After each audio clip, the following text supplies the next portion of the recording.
Good morning. How are you all?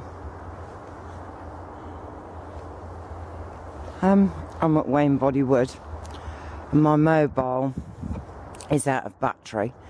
But it's about 9:30 and it's Friday the 15th, I believe, of November. Yeah.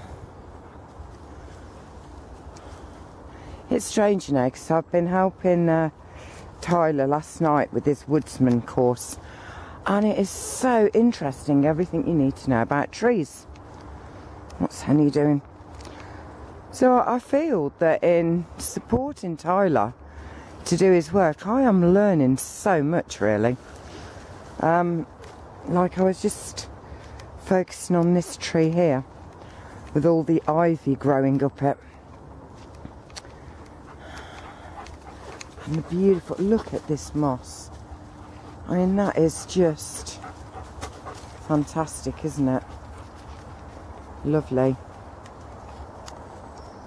But the ivy is actually, they say, a parasite. But how do they know these things?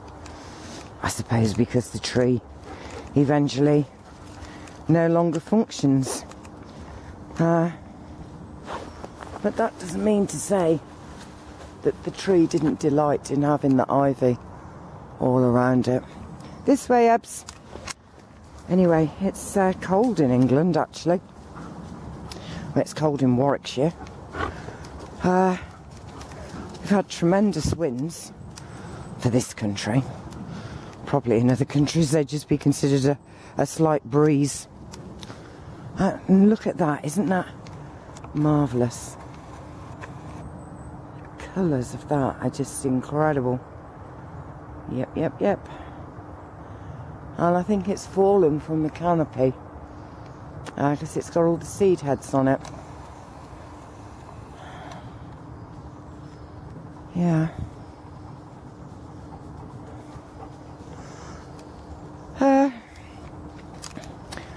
I don't know what's going on with YouTube and Google Plus, honestly. I have no idea really what I'm doing. It's like they're forcing us to become part of Google, whether we want to or not. And I think you may well find a lot of people drift away. I suppose people like me who've got nothing really important to say to anybody. I mean, I'm not going to tell you that Ison is, you know, heading round the bend, or that I found the answer for what to do about chemtrails, or I found some wonderful, deep truth revealed to me by angels that I can share. I'm just Rose, really. Just talking about my life.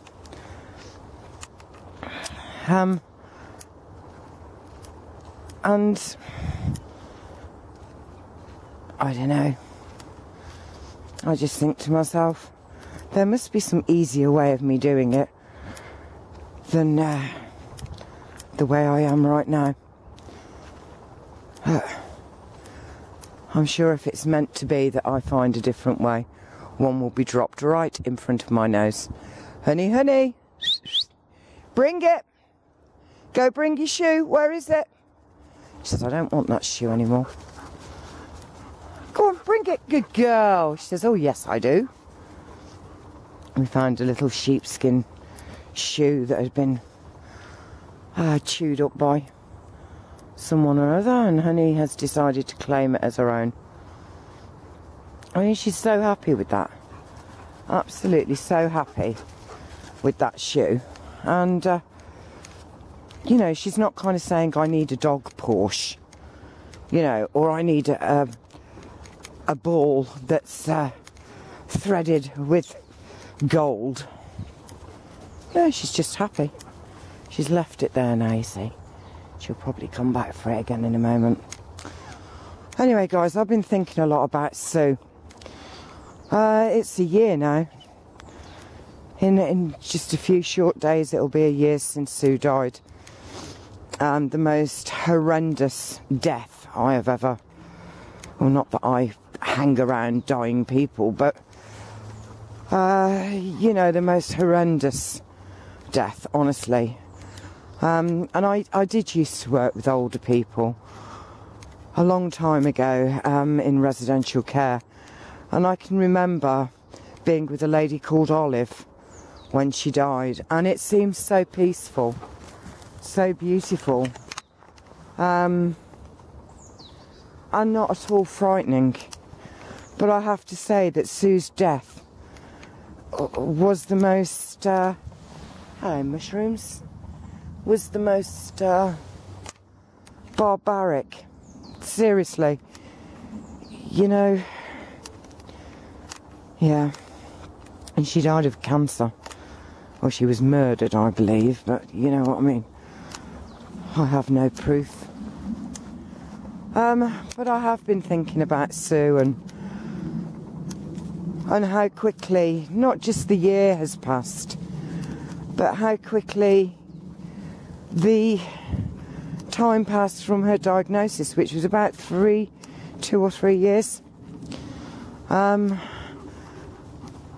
the other day I was walking around the memorial park, and that's where me and Faye and Sue and Jim would all go walking.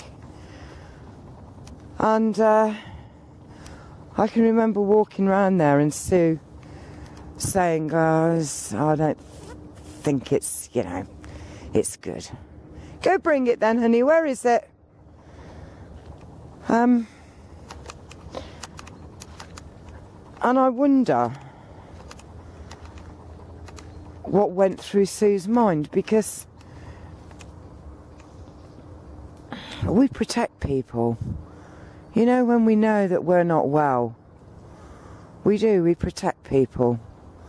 We don't want them to hurt. So we smile and we bluff and we cover up. And I think we do a lot of our thinking in our own time. I know that I am. I'm not really talking to people about how I feel. But it really does let you see this other strength of people. And, you know, it's very, very weird for me, because I kind of think to myself, there's a spaniel there, which means there must be a human. Yep, there's the human. I think to myself, how much we keep inside. Yeah, indeed. We keep lots inside that we don't tell anyone. And I guess I'm kind of similar with my own situation. Hello, gorgeous. Hello. Morning.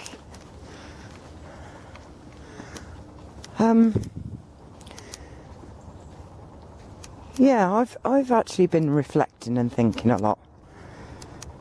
I mean, I think to myself, well, what if this 2 years thing is actually true? You know, I was thinking, is there some burning ambition I have? You know, do I suddenly want to go to university and become a brain surgeon?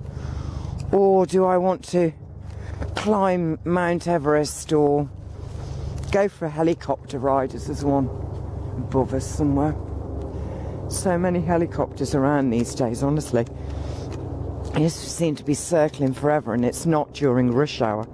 So I know they're not the kind of radio station travel update people. And the thing is, I don't want any of that. I really don't. And it's amazing because Sue, her and my son never had children. Sue had issues in that department, physical. And Sue was a real label person, you know what I mean? I learnt most of the names from Sue. And she would only wear stuff, really, that had the ooh-ah factor, if you knew when you were meant to ooh and ah. I didn't. I was never kind of big on labels. And he says, I've left my shoe and I would really like to find it. Do you want us to go? Abby, come on. We're going to go back this way so Honey can find her shoe. Some water coming. And the thing was, Honey, she's coming. The thing was, in the last 8 months of Sue's life, she didn't wear anything that was a label. No, she wasn't interested. She went for comfort and warmth, and in fact, wore clothes from Primark. In fact, she has to be buried in clothes from Primark. Isn't that strange? A girl who, you know, is all Louis Vuitton and, well, you know the kind of labels I'm on about. Dolce & Gabbana, bloody Gucci, super dry or something. But then they could be faked too easily. I used to say to Sue, she had a handbag. And it was this little, small handbag. It's that brown thing that has 3 letters on it. I can't remember what it is now. But she had that bag and it cost her £400 and something. And I used to say to her, but Sue, I see people with bags like that all the time. She says, yes, but they're fake. That's the difference. And I said, but what do you do? Do you say to someone, you know, I'm not carrying a cheap fake. This is an original. I never really understood it. But it's about how things change. You know, suddenly there's not this pressure to go and be the world's great achiever. I don't feel the need to be a best-selling author anymore, or the owner of the most delightful bistro in Britain. Excuse me. No, I don't. I feel that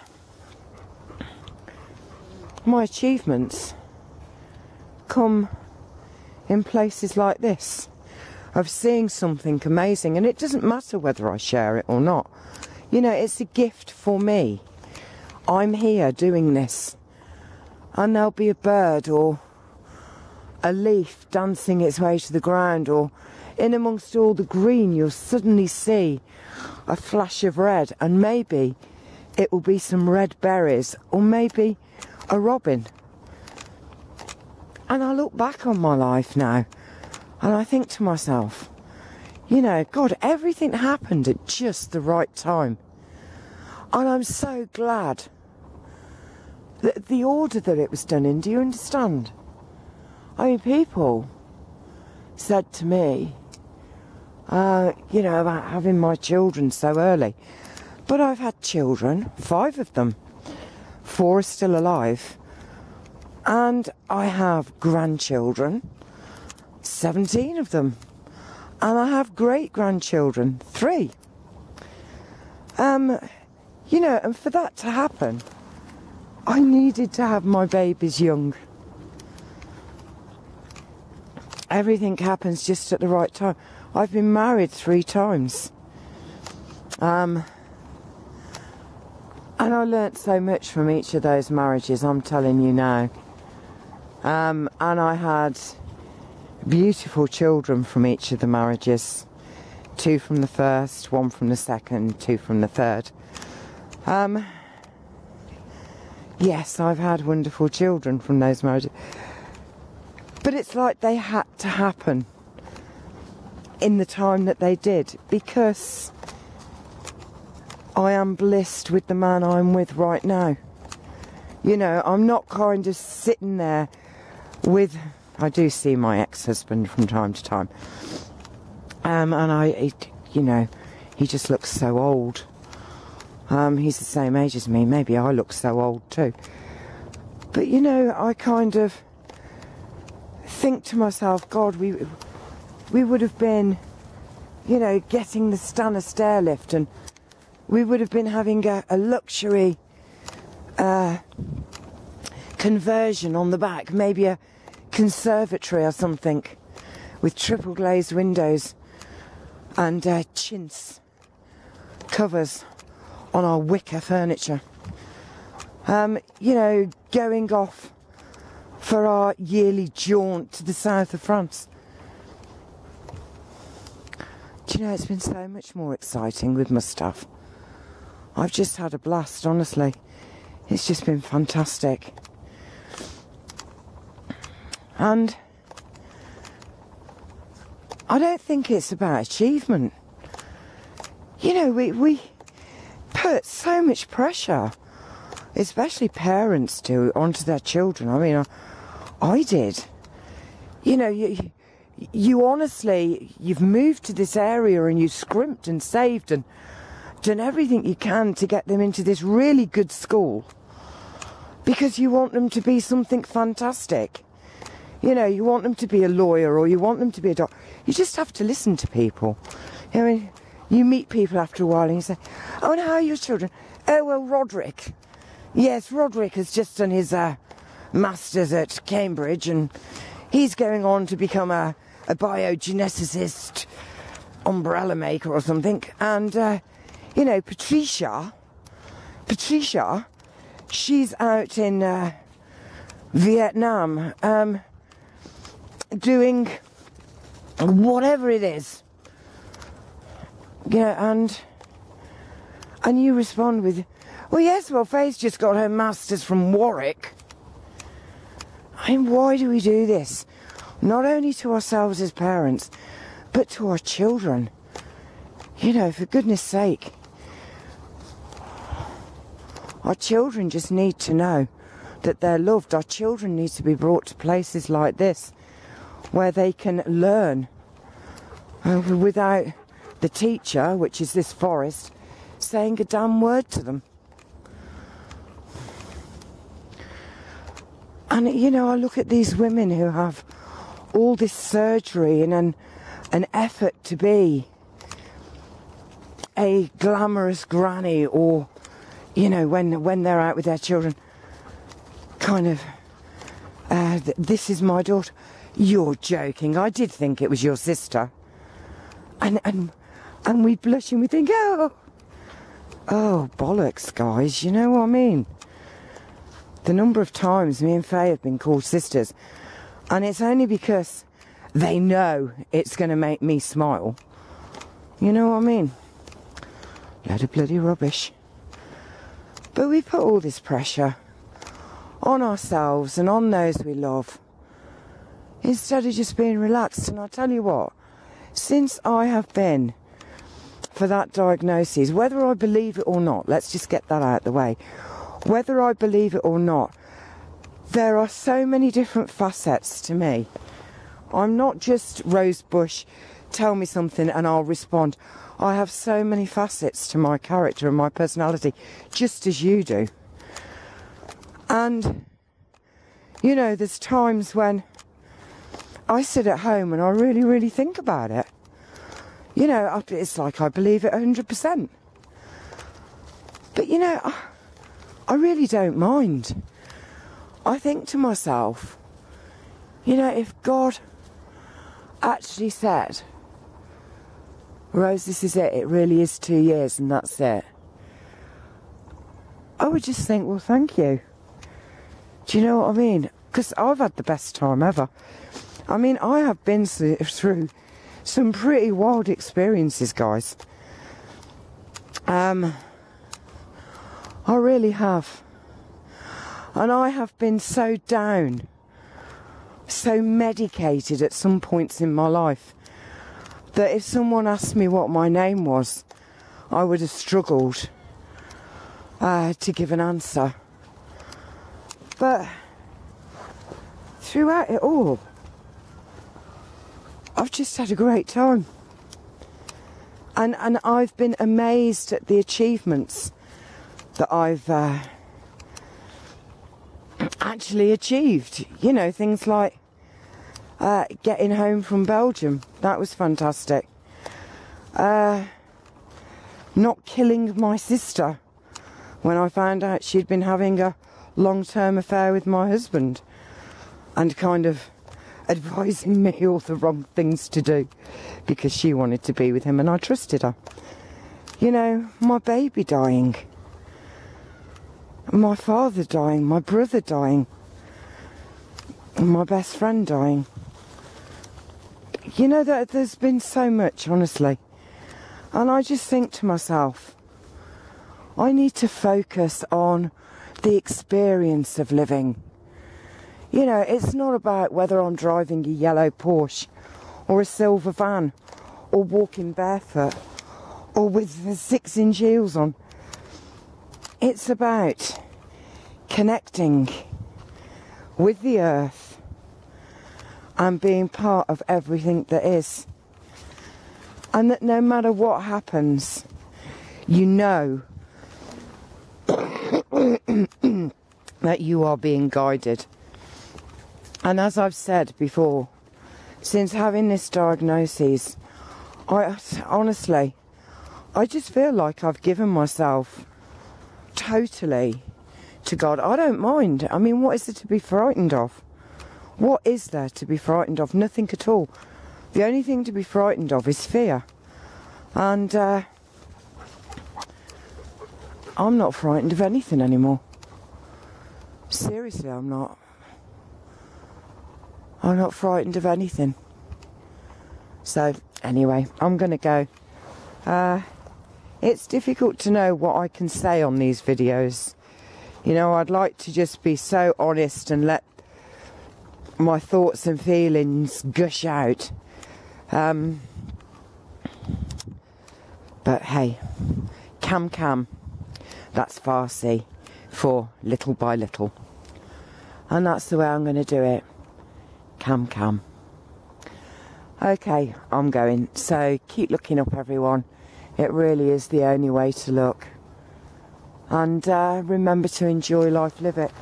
It's exactly why you're here. It doesn't matter about being a lawyer, you know, plastic surgeon, brain surgeon, racing driver, World Cup football player. None of that really matters. If that happens along the way, fantastic. But it really doesn't matter. The richness comes from knowing where to look for the value. Do you know what I mean? So, from Honey and Abby, who are there, and my feet, which are actually slightly cold today, it's goodbye. And I'll catch you tomorrow. And listen, guys, if I can't reply to your comments, I'm sorry. I'll get it figured out sooner or later. All right, then. Sunshine, I was so glad to see your comment, by the way. I thought you deserted me.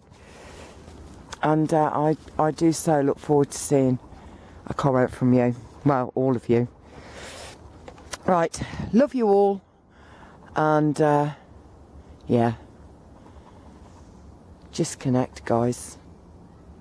That's what it's about. Bye.